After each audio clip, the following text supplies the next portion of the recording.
Afternoon. Are we live? I think we're live now.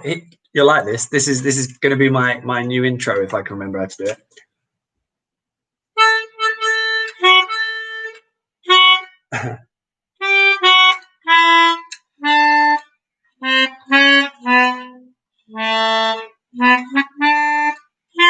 No.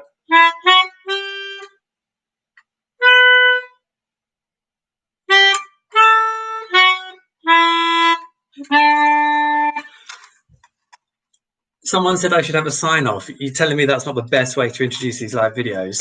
Hello, happy Friday. Need some practice. Welcome to my YouTube channel. Welcome to my live. Hopefully this is on.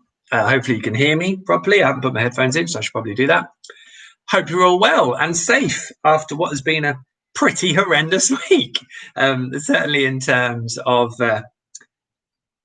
what's been going on, maybe away from football, internally in football, and having been so close to feeling like we might get some supporters back in. Of course, the unraveling of all that this week, thanks to lots of different factors. But there we go. I hope you yourselves are safe and well.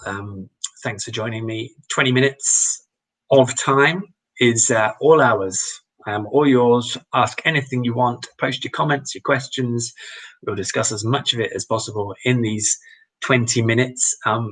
I do this every Friday at around the same time, between 4:30 and 5 here on my YouTube channel. Please subscribe if you don't already, and then you'll get the notification that I'm going live, but I'll certainly be doing it every Friday. If you like Facebook, then I also have a Facebook page, and I will be going live on there, as I have been in the first weeks of the season, every Wednesday at the same time. So that's 2 20-minute live windows to ask me anything you want. You will get honest answers to the best of my knowledge, and that's obviously the best I can do. And I work really hard to try and make sure that I can give you those best answers. So but before we get stuck into that, what I should do is flag up, if you are a subscriber to The Athletic, make sure you have a look at the stuff that's on there this week. There was my beautifully crafted letter to Barcelona in regards to Max Aarons. Don't think those who were not Norwich fans who read it really got it. So I thoroughly recommend reading the comments on it, even if you've already read the letter. It's amusing, but you can read the letter too. Also a bit of analysis on Ollie Skip, both in terms of how the move came about, what the move means, where his future lies, and of course his performances in these first 2 games so far. And then a piece today, of course, reflecting on Kieran Dowell's injury, which is such a huge blow for a player who, in Daniel Farke's words at Colney this afternoon, was a crucial signing. So a real shame that. I have still got some water, that's good. Real shame, but of course, what does that move mean now in terms of Norwich's options? Definitely worth having a read of that. So that is there for you as well. If you are not a subscriber to The Athletic, I think there is still a bit of time for you to go ahead and sign up for the price of £1 per month for a limited time. Ridiculous offer, best offer there's ever been on The Athletic. It is across the globe as well. So and you get access to everything there. So definitely worth checking that out if you're not a subscriber already and you've been umming and ahhing or waiting for the right moment. This is the right moment. And of course, On the Ball podcast, you will see a clip, a segment of the podcast in video form. I post that every week on my YouTube channel, so you can watch that and watch some of the podcast. But if you want to listen to the whole thing, it is free. It's free for everyone to listen to. It's there waiting for you on your usual podcast player. So you'll be able to find it, listen to it for free and enjoy. If you are a subscriber, you can listen to it on the Athletic app without adverts. So that's your benefit there. But it is available for everyone to listen to. We had Ben Mounter and Norwich City Women's captain Millie Davis on this week, which was lovely. And of course, we spoke about Max Aarons, who also came up in topic of conversation at Colney this afternoon, and I'm sure we'll get into it. But as I said, get your questions in. Strict curfew on.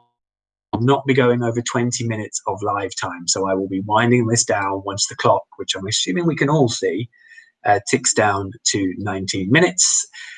If you are all watching this, you can at any point, don't worry, it will go up on my video feeds to watch later, so you will be able to catch it. Don't worry if you're only just clocking in at some point, but as I said, we do it each week. Subscribe to the channel and you'll be able to watch it. think that's all I wanted to flag up immediately, although it is worth saying that what has popped up this afternoon is that the Norwich under-23s are playing this afternoon at Colney. We're not currently allowed to go and watch these at the moment because the training ground is effectively a red zone because of coronavirus. So we're not getting that opportunity, which is a shame, but it is what it is. But Norwich's under-23 squad, they are facing Crystal Palace, and they have got Michael McGovern in goal, which I suppose is allowed. They've got that room to do that because, of course, Michael McGovern will travel on Sunday, not Saturday, to Bournemouth. Or the game's on Sunday. They might travel Saturday night. So it's worth. It's certainly a good idea for Michael McGovern to get 90 minutes of action in. But also in that 11, Josip Drumic for the second time this season. So he's getting some minutes under his belt. And also Moritz Light now. So really interesting that those two players are getting some minutes. They are. It's not a window into them becoming part of the first team group, I can tell you that much. But it may well be a window into maybe some scouts getting to watch them and see what condition they're in. I think it's been quite clear from weeks ago that those two and Tom Treibel would be reliant on quite late moves in the window, I think, and I would guess probably now loans. We'll see how it manifests. But in those three players' benefits, of course, they will want to move. So as I said, 20 minutes we've got on the clock, and I apologise for rambling about 5 or 6 minutes, but that's how it works. And I'll get through as many of the questions as possible, get them in as soon as possible so I can make sure I rattle through them. Follow-ups, say your piece, whatever you want. It is truly lovely to hear from you, and I really appreciate you guys are watching, because without you it'd be entirely pointless. And I can look out of my window at the moment, it's absolutely tipping down, the wind is blowing, and I feel grateful to be indoors. So I hope you're all well. Let's crack on, shall we? Andrew Afton is first in. Hello there, Andrew. Completely off topic, which is a good start, because I don't know if we've even set a topic yet. Who are the band in the painting behind you? I think I get asked this each week. It might be easier if I do that. Dave Gilmore, Roger Waters. Sorry, I could never be a weatherman or woman. Roger Waters, Nick Mason, Rick Wright. It is Pink Floyd from 1973, recording Dark Side of the Moon, probably the greatest album of all time. So there you go. I hope that resonates with you, Andrew, and that you go and listen to Dark Side of the Moon right now. Well, maybe in 12, 13 minutes time. Hello, Colin. Thanks for the thumbs up. Same to you. Daniel Emery. Hello there, Daniel. If Emmy and Steepy come back in, who drops out alongside Kieran Dowell? So yes, one of the toughest bit of news this week is Kieran Dowell being out for 12 to 14 weeks, effectively the rest of the year. He'll be back in action hopefully in January, but it's a long time out. So he's had a successful operation on his ankle ligament strain or pull, tear, whichever the exact terminology of it was, but it's been repaired. But the better news alongside that is that Emmy Buendia and Marco Stiepermann are both in training. They're returned to training this week. Daniel Farke was a little bit cautious because he knows there's a training day tomorrow. It's not like a normal Friday, Saturday game. There is training tomorrow. So you could get a kick on your shin and be ruled out, couldn't you? So as happened last week. So, but all being well, both will travel and be available for tomorrow. It's Kieran Dowell coming in. I don't know what position, what level Emmy's at. Actually, it'll be quite interesting because he hasn't played any of pre-season, I think, since the first game against SC Vel. So that was several weeks ago now. So, and he's only come back into training this week. So there'll be a degree of he's probably had a degree of a rest, and we'll still have a degree of fitness, given that nothing's really stopped, has it? But it's not ideal. So it will be interesting if Daniel does throw him in. I kind of find it hard to imagine he would. So he could go in the 18. And likewise, Marco's been out for a few weeks. He did play against Luton. He'd been out for a little while after that with the back issue. But there is a potential probably for Marco to start. But I think it will be interesting what Daniel does, actually, because I don't think he's going to be tempted to start with Przemysław Pacheta and Anel Hernandez, although that would be quite exciting to start with two out-and-out wingers like that. I can't see him doing it. So, and I think there must be a temptation to play Todd as 10, which is probably what I would want to do. But I'm not a qualified head coach. So I think I would assume Onel. I mean, I would probably throw Emmy in, but I won't have seen him in training. So I would imagine there's a good chance it'll be Emmy, Todd, and O'Neill from the start. But if Marco is in a better physical condition, you could put Marco as a 10, play Todd on the right, and then you can bring Emmy on with 20, 30 minutes to go, can't you? So, and, Daniel might be tempted to, don't shoot me for this, but start with Lucas Rupp so that it's a bit more compact away from home at what Daniel said is going to be probably the toughest assignment of the season, probably along with Watford. I think at the moment, Watford and Bournemouth squads are still relatively as they were in the Premier League. I suppose Bournemouth have lost, they've lost their goalkeeper, they've lost Callum Wilson, and they've lost Nathan Ake. So they have lost 3 members of their spine, but still a very good side. So be interesting insight into Daniel's mentality, but I just don't see him wanting to be too gung-ho from the start. So we will see where he goes with it. James, will Campbell be trusted more in the number 10 role this season? Well, look, I think Todd's an interesting one in that role because it feels like he hasn't really grabbed it when he's had the chances. I thought him and Kieran Dowell didn't really work at Huddersfield. It just looked a bit like it hadn't been refined, which I guess you refine by playing it a lot, don't you? And obviously that won't be an issue now for the rest of this year. So I think it'll be interesting to see how that pans out. I would like to see Todd play there more because you look at what happened against United, for example, in the FA Cup. He scored a cracking goal. And there's no doubt in my mind he can play there, but there are benefits to him coming certainly off from the left, and I do prefer him on the left than the right, to be honest. So it's an interesting one because you could almost put Anel over on the right and see how that switches, because Anel was on the left at Huddersfield and also against Preston in the first half, but Daniel did tweak the formation in the second half against Preston. So we'll see. But I mean, there's a definite opportunity for Todd. It likewise depends how long he's here, doesn't it? Because I think if you were to ask Todd Campbell quietly in his living room, if you were fortunate enough to be invited in, I think he would probably tell you he'd be hoping still to get a Premier League move away, or a move at a different club at a higher level rather than playing in the Championship.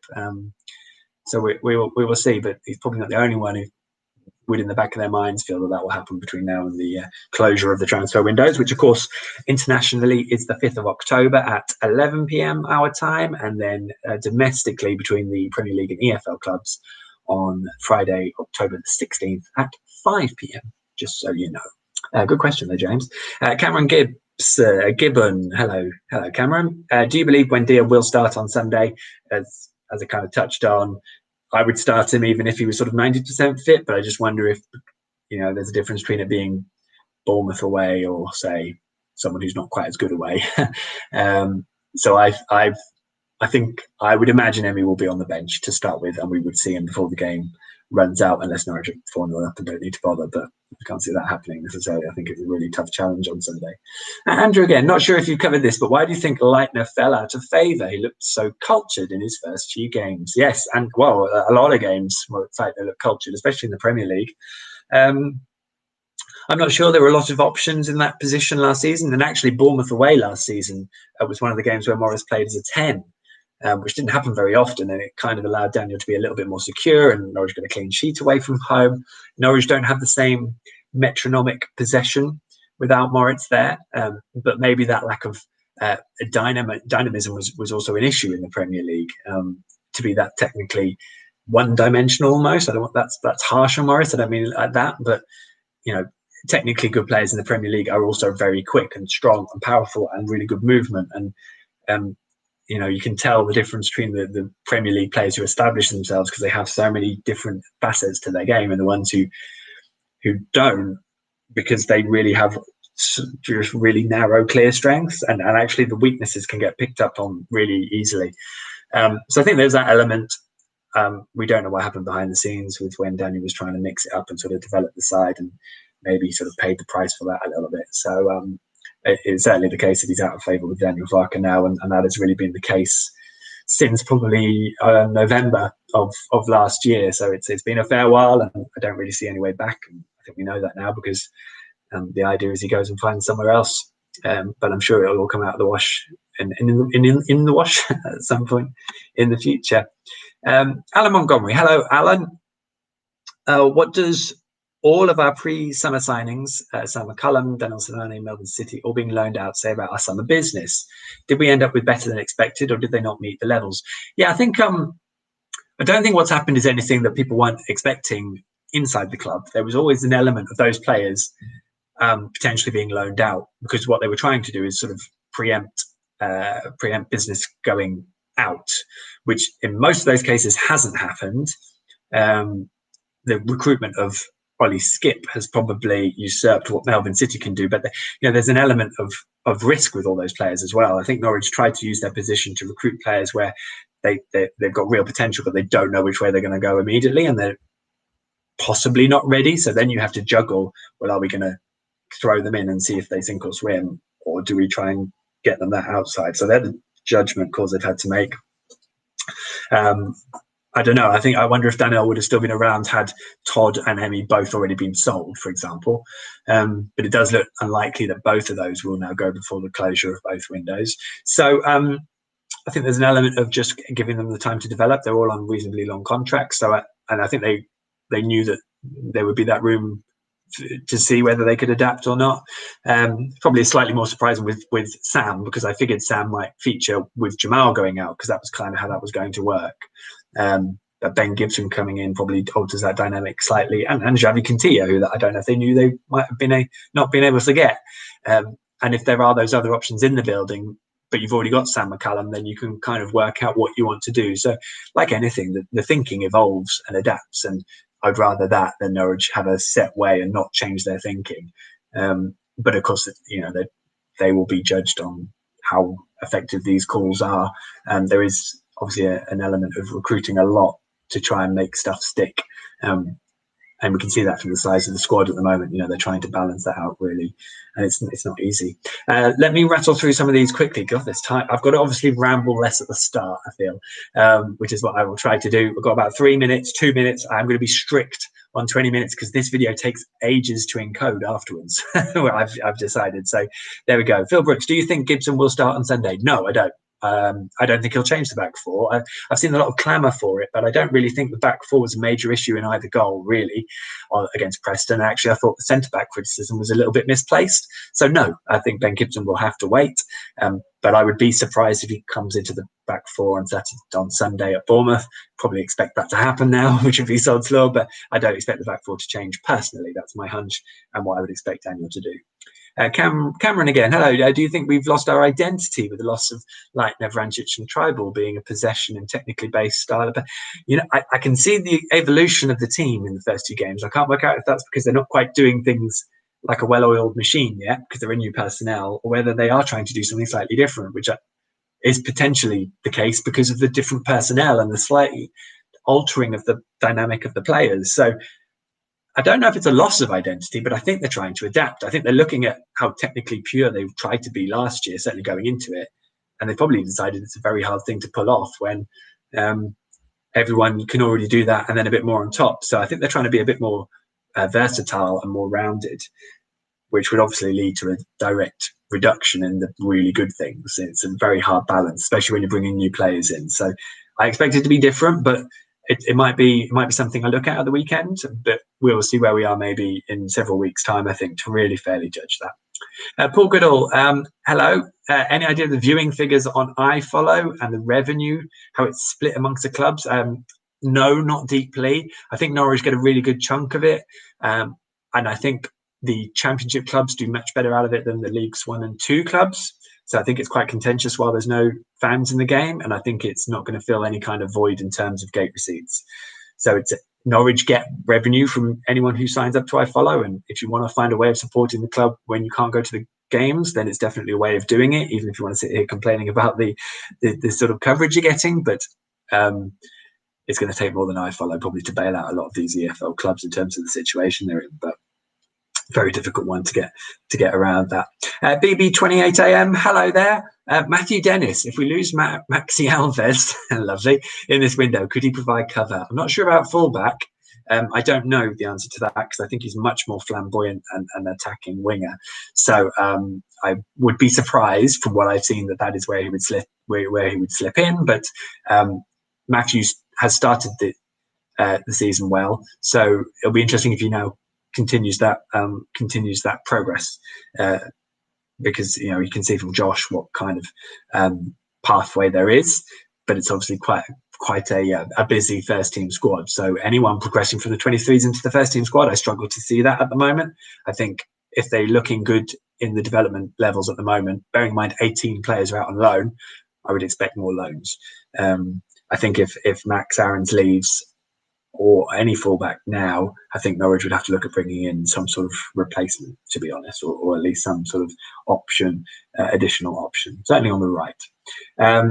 A potential goal fest, asks Jerry, this weekend? Well, possibly, but it could be 0-0 as it was last year. So depends how cautious both teams want to be.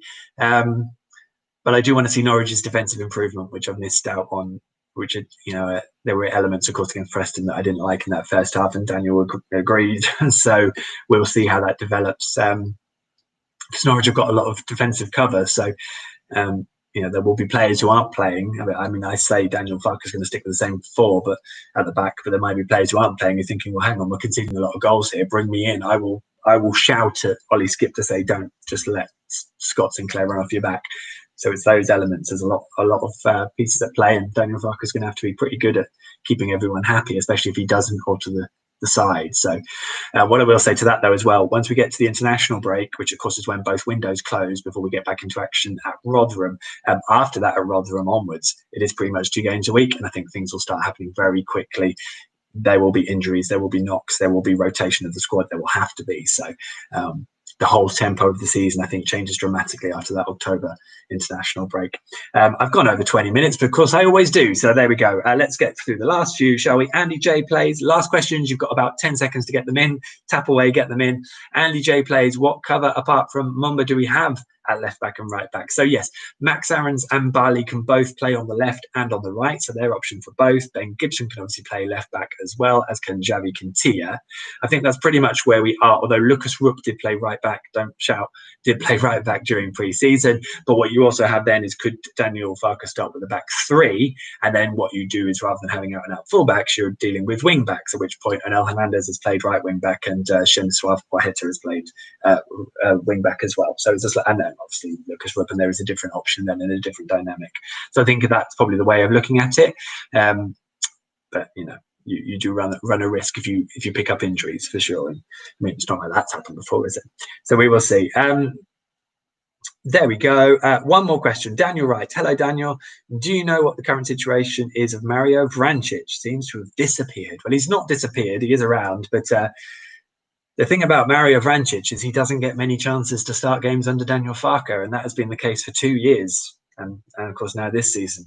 If I was Mario Vrancic, I'd probably be going, do I want to go out and play some regular football? Because this is tricky. I'm not really getting a go. And how much am I trusted? Which is a shame, because Mario's got undoubted quality, but maybe he doesn't have the dynamism that Daniel Farke would want. And it's interesting how Daniel has kind of pigeonholed his role now into that 3 behind the striker, and probably therefore possibly left, but only if he's drifting inside a lot. So essentially the 10. And again, he could be an option at 10, actually, in place of Kieran Dowell on Sunday at Bournemouth. We'll have to see. But it's a difficult one for Mario, because I think he might even be in the last year of his contract this year. Certainly, I think that's probably the case. Maybe he's got one more after that. But it's tricky if you're not playing and maybe not feeling trusted. So, and Luton was awkward because he came on and had a few issues sort of in a slightly deeper role, which would have probably reinforced Daniel Farke's opinion that he does need to play higher up the pitch. So we'll see how that one progresses, which is a shame, because Mario, his goal output and contribution has been superb, certainly 2 years ago when he did get the chance. So it's a difficult one to play out, isn't it? Right, I'm done. I'm through all your questions. Thank you so much for your time. I hope you're finding these 20-minute windows where we can have a chat useful and enjoyable. If you haven't quite got your question in, or you're only just stumbling across it now, do not fear, because I do it every week, every Friday afternoon. We obviously have Colney this afternoon, so it's a great opportunity to chat through that, as well as everything that's happened over the course of the week. So I hope you're enjoying it. I hope it's beneficial. Leave your comments and feedback if you so wish at any point. Give it a thumbs up and a like, and as I said, subscribe to the channel if you wish, because then you'll be able to know when these things are going live, and you can join in as much as you so wish and spread the word to all of the other Norwich fans who may want to join in and do likewise, because I think I'm sensing people are starting to pick up this regular thing and now getting involved, which is, of course, great. So thank you all very much. I really appreciate it. Check out theathletic.co.uk, obviously, because it's awesome. And I will go live next Friday afternoon here on YouTube, but before that, on my Facebook page on Wednesday afternoon at roughly the same time. In the meantime, here are some links, and I'll leave you with my now obviously customary sign off. You can sing the rest. Cheerio.